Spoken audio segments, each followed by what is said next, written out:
You ever been in a New York subway after midnight?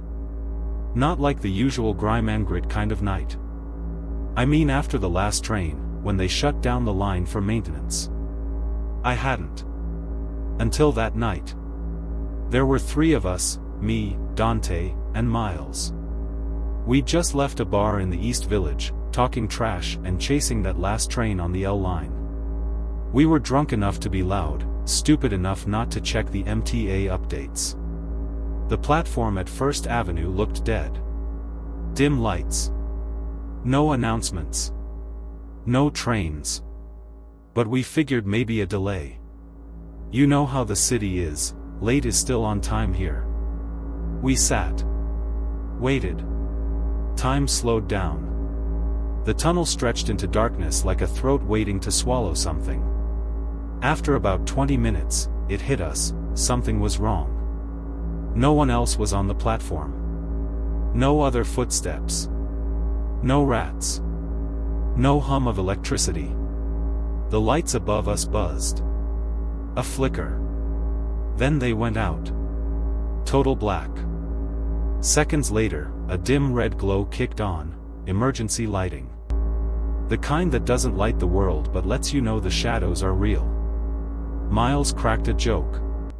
"What is this, Saw?" No one laughed. We were about to head back up to the street when we heard it. A thud. From the tunnel. Not metal on metal. Something soft, wet. Like something heavy hitting the 3rd rail. We froze. Then the whispering started. It didn't come from behind us. It came from inside the tunnel. Ahead of us. From where the train was supposed to come. It sounded like a crowd. Hundreds of voices. Saying the same thing over and over. I couldn't make it out, but I knew it wasn't English. And it wasn't right. Dante called out. "Hello?"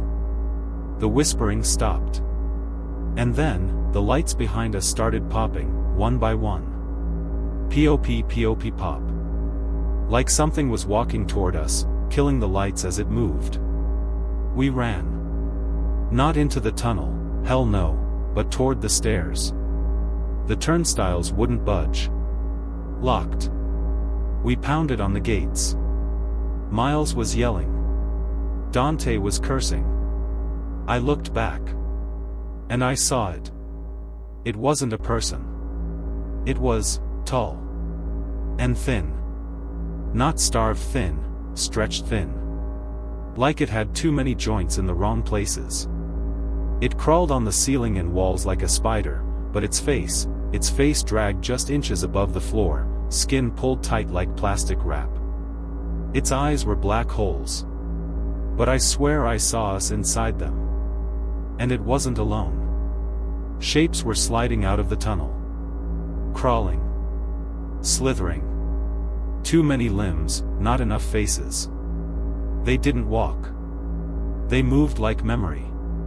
Shaky, broken, half-formed. Myles screamed. The thing was almost on him. Dante grabbed a bench leg from the platform, some loose piece of metal, and swung. The thing split apart like fog. But it didn't die. It just reformed behind us. We jumped onto the tracks. I know, 3rd rail, instant death. But right then, it felt like mercy compared to those things. We ran into the tunnel, using our phones for light. No signal. No GPS. Just an endless black throat-swallowing sound. The whispering started again. Closer now. Inside our ears. Saying our names. Over. And over. And over. Until Dante dropped his phone. He went back for it. We never saw him again. We ran harder, the red lights fading behind us. Then we saw a ladder, a rusted old service hatch leading upward. We climbed. Myles first, then me. I looked down. Dante was at the bottom of the ladder. Except, it wasn't Dante. His eyes were bleeding. His neck bent the wrong way. And he whispered, "Come back. You missed the train." We made it topside, busted out through a locked grate into some forgotten alley. We didn't stop running until we saw yellow cabs and neon signs again. It's been 2 years.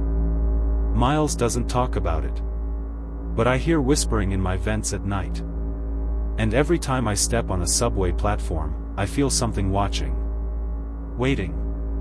The maintenance crews say there's a part of the tunnel system that no one's mapped. Old lines. Sealed passages. Places that were never meant to be reopened. But sometimes the city forgets to lock all the doors. And the third rail? That's not what kills you. It's what feeds them.